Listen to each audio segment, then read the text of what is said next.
Welcome back. Here is Rocco refusing to get out of bed because it is too cold. Today we hit up a couple of different Goodwills and we're back in Maine. So we are at our quote unquote local Goodwill.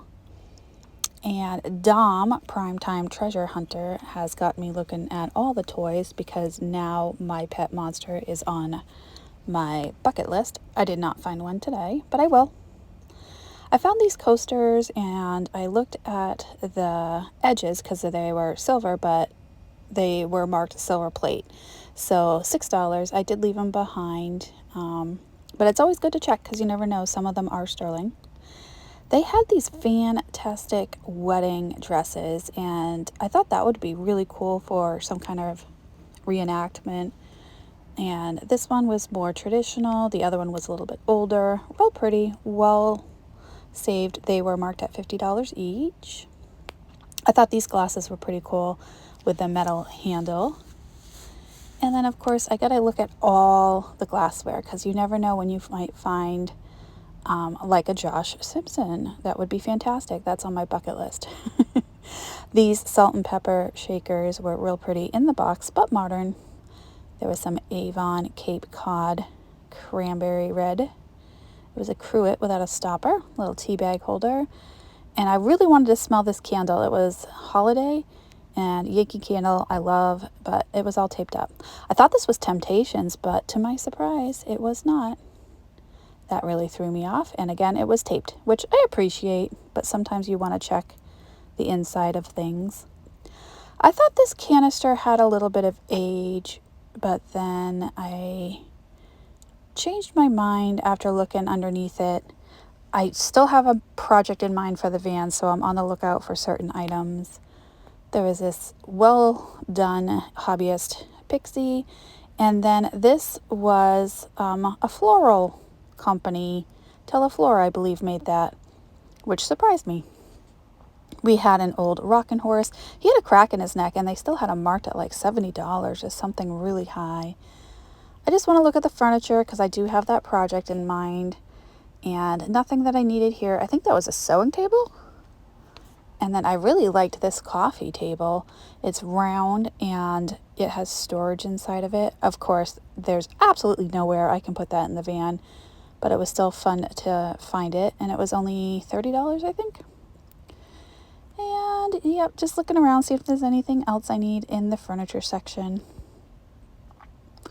And then we went to the wood section, and there was a moose with no antlers. I didn't know what it was at first. I was kind of thrown off.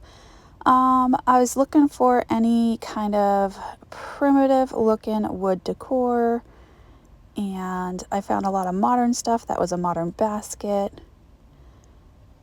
And then over here I actually did find, oh nope, those are picnic plate holders. And then I found a Longaberger, and it was marked at $10, so I thought that was just not enough for some wiggle space, but happy to find one. I haven't found one in a little bit. And then I went over to the electronics, see if there's anything here that might catch my eye. There was some Wii exercise thing. I don't know what it was. And then there was a bag. It was $30. It was a bag of old Cabbage Patch Kid dolls, like mini dolls.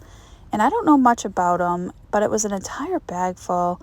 If you think I made a mistake passing on that, let me know. I did find this. I thought this was adorable. It's like a picket fence that was turned into a painting. Had it been older, I probably would have picked it up, but it definitely looked more modern. And then there was this cute little snowman. I think it was a towel holder. Look how happy he is. And I think that piece is older, but not the vintage Christmas I look for, but super cute. And there was a little jewelry box, some dolls down there. This kind of blew my mind a little. It looks very mid-century. It is ceramic, but you can still put it on your stove. It says it's oven-proof and flame-proof. I don't know anything about that, but it threw me off, and it was missing a lid. But I learned something new. And this cup was flashed, which I don't think is safe for a drinking glass, but is what it is. Got some milk glass up here, cute little teacup and saucer. And then down here, I found this teapot, and it definitely had some age to it, but the sticker was right over what would have been the mark.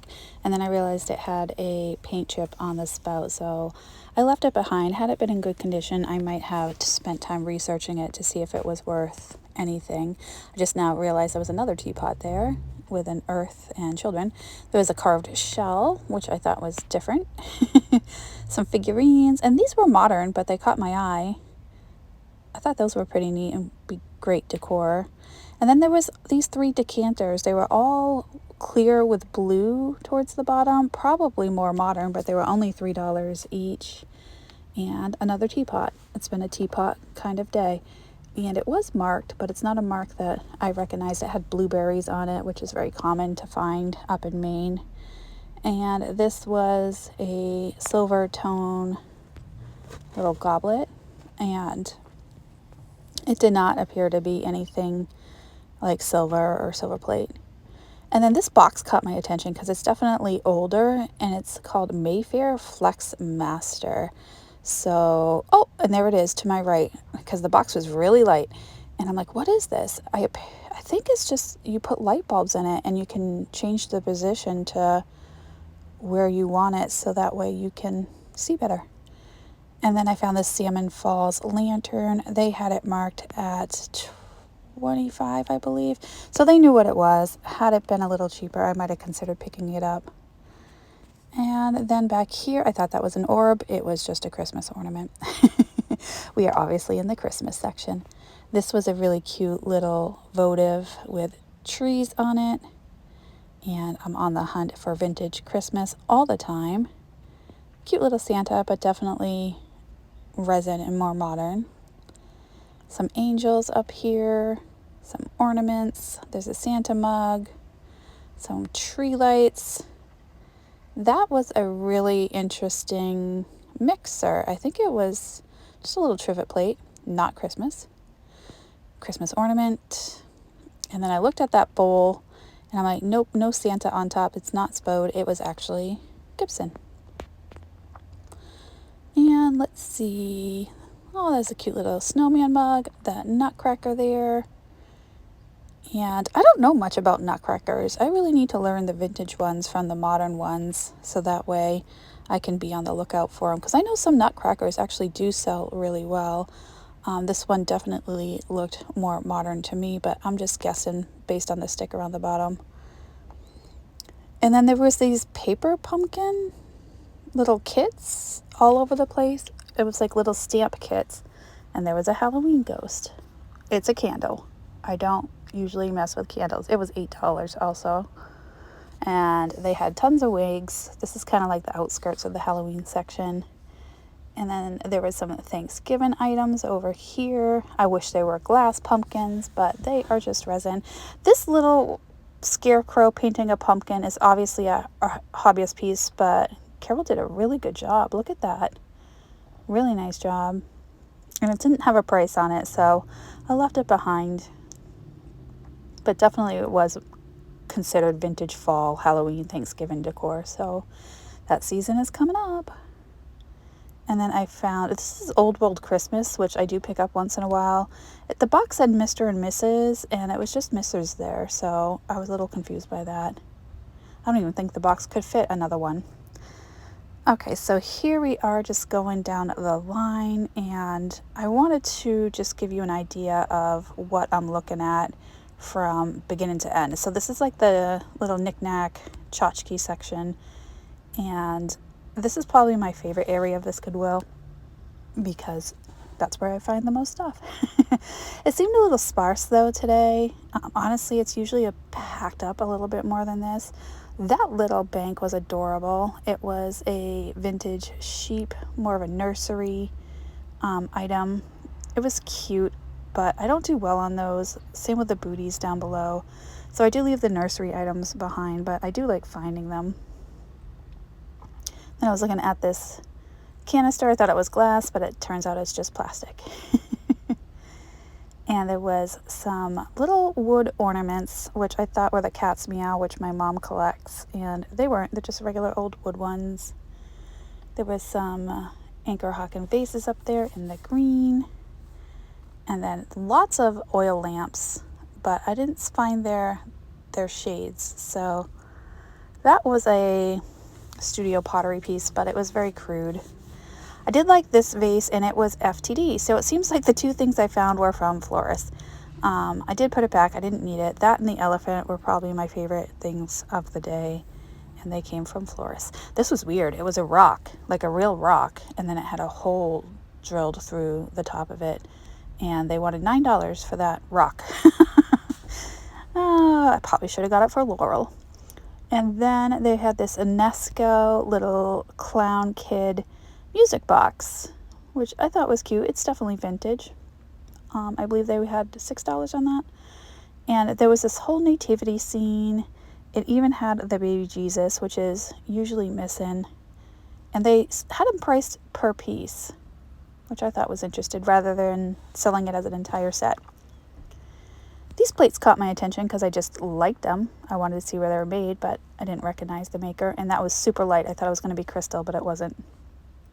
Okay, so we're just going to go down the line here and look at all the items. And I found this cute little bear salt and pepper shaker, but the rifle kind of threw me off, so I left it.